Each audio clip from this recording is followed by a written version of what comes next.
Welcome to HMS Belfast, one of the branches of the Imperial War Museum and a unique reminder of Britain's naval heritage. Moored in the Pool of London, the Belfast plays an important part in helping the museum fulfill its remit, ensuring that present and future generations understand the causes and, most importantly, the consequences of conflict. No ship surviving in Britain today has witnessed historic events of the magnitude that Belfast has. Having taken part in one of the greatest naval engagements of the Second World War in the sinking of the Scharnhorst, surviving Arctic conditions to bring relief to Britain's ally Russia in 1943, leading the way on D-Day, June the 6th, 1944, and playing a major role in Britain's support for the United Nations forces fighting in the Korean War. Today, the quarterdeck is the main entrance to the ship. It was here that flag officers, captains of ships, and others who were entitled to the honour were piped on board, and where guards and bands were paraded. Although not commissioned, Belfast was granted the privilege of flying the white ensign. HMS Belfast's Silver Bell was presented by the people of Belfast in October 1948. On the inner rim of the bell are the names of children born to serving officers and sailors who were christened on board. Traditionally, the upturned bell was used as a font. Overlooking the quarterdeck are X and Y turrets, the after pair of Belfast's four 6-inch Mark 23 triple gun turrets. The inside of Y turret. It's incredible that 27 mainly Royal Marines not only fought here, but during lulls in the battle, ate and slept here also. HMS Belfast. I to join the Royal Navy. We worked and often ate and slept right here in the gun turret, especially when closed up for battle around action stations. Not much room, is there? Moving forward, I was struck by the sheer size of the walkways and passages. Even on modern ships twice her size, passages are much more compact. Whenever Belfast was alongside, there would be a constant turnover of crew. They spent an average of 2.5 years on a ship. This was the regulating office. First port of call on joining, and last before you left. Throughout most of her active life, HMS Belfast's crew were expected to wash, or dobie in Navy slang, their own clothes in buckets and basins. It was not until her extended refit and modernisation in the late 1950s that a well-equipped laundry was finally installed. When the ship was in the Far East, locally recruited Chinese workers were often employed as laundrymen, many spending 10 years at sea away from their families. HMS Belfast's sound reproduction equipment room was used at the end of her active life to entertain the crew. By tradition, all large Royal Navy warships have an area set aside as a chapel. The ship's chaplain was an important member of the crew, acting as a friend and advisor to sailors of all religious denominations. The ship's company galley dates from the period after HMS Belfast's modernisation, when meals for the crew were prepared by trained and qualified staff and served from the counter, a practice known as general or cafeteria messing. This system brought about a great improvement in the quality and variety of meals served in HM warships, and reflected the improving living conditions expected by sailors in the post-war Navy. Instead of taking meals in their individual messes, the crew now ate in a common canteen, the ship's company dining hall. The galley staffs were supplemented by ratings from each department of the ship, who were detailed to work in the vegetable preparation room, not a popular task. The Chief Petty Officer's Mess, located on the starboard side of the ship, immediately opposite the ship's company galley, is a typical example of the accommodation provided for HMS Belfast's crew after her modernisation. Each day, a staff of 6 bakers had the mammoth task of producing sufficient bread not only for HMS Belfast's crew, but also for the crews of smaller vessels which had no means of baking bread. As a cruiser, HMS Belfast was specifically designed to spend lengthy periods at sea, and it was essential that she should be adequately equipped to look after the health of her crew.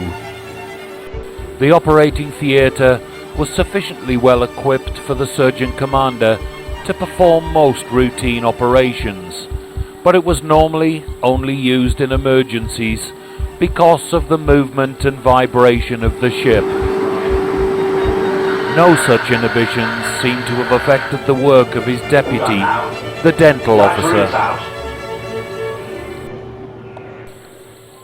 One of the most important compartments from the aspect of morale was the mail room.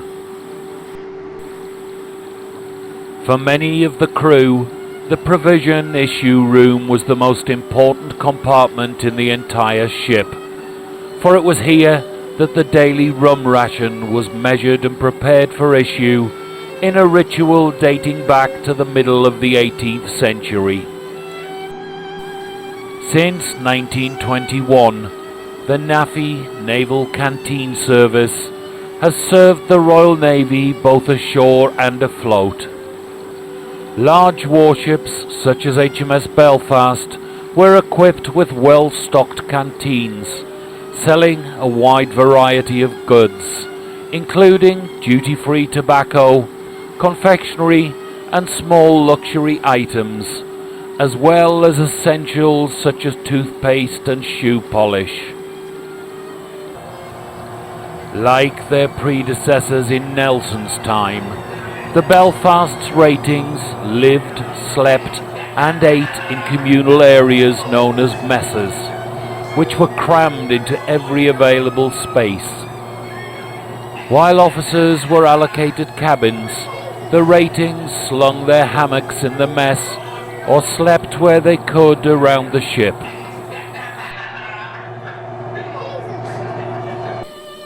The shell rooms and magazines are located well below the ship's waterline and are the most heavily protected of all the ship's compartments. Apart from the vertical protection against shell fire provided by the main armour belt, 4.5 inches thick, the deck immediately above the shell rooms is also armoured to a thickness of 3 inches to provide protection against aerial bombs. Each of the 6-inch gun turrets is served by its own shell room and magazine, with the magazines and their vulnerable cordite charges sited below the shell rooms in the hold deck. The shells and cordite charges were sent up to the turrets above by mechanical hoists. The transmitting station housed the Admiralty Fire Control Table, AFCT, a mechanical computer designed in the 1930s. Information about the range and bearing of an enemy ship was fed into the AFCT, which then calculated the correct angles of training and elevation required for the guns in all 4 turrets to hit their target. The navigation compass in this compartment worked on gyroscopic principles, which ensured that whichever way the ship turned, the compass always pointed true north. Belfast was steered from this heavily protected compartment by the ship's helmsman, who received his instructions from the officer of the watch on the compass platform. The steering motors and the massive hydraulic rams which operate the ship's rudder are located beneath the quarterdeck in the tiller flat. The ship's main propulsive machinery is laid out according to a system first introduced by the United States Navy, known as unit propulsion. This system is based upon the grouping together of the boilers and engines into self-contained units. In Belfast's case, 4 boilers and 4 engines arranged in pairs in 4 separate but cross-connected watertight compartments, so that a single hit from an enemy shell or torpedo could never disable more than 50% of the ship's power plant. Each of the 4 turbine engines is capable of generating 20,000 shaft horsepower, making a total of 80,000 shaft horsepower, enough to drive the Belfast through the water at 32 knots. To keep all this machinery working, the engineers had a fully equipped machine shop, able to manufacture almost any part not carried in stores. For minor repairs and any woodwork requirements, the shipwright's or chippy's workshop was the place to go. There was even a sailmaker's shop. Although obviously she carries no sails, he would be responsible for making covers for boats and weapons. In common with all Royal Navy vessels in harbour, HMS Belfast flies the Union flag daily between colours and sunset from the jackstaff at her bow. The furthest forward of Belfast's 4 6-inch triple gun turrets, A and B, dominate the forecastle. Each of Belfast's heavily armoured turrets weighs 175 tons. It took not only a crew of 27 working in the turret gun house, but a further 22 men working in the shell rooms and magazines located beneath each turret to fire the weapon. The guns could be used against enemy targets at sea or on land and had a maximum range of approximately 14 miles. The guns in both forward turrets are trained and elevated onto a target some 12.5 miles away in northwest London, the London Gateway motorway service area on the M1, a reminder of the awesome power of naval gunnery in the Second World War. The Belfast was built as a flagship and carried an admiral for most of her operational life. This additional bridge was provided so that the admiral and his staff could exercise control over the fleet or squadron of vessels under his command without overcrowding the compass platform and interfering with the operation of the ship.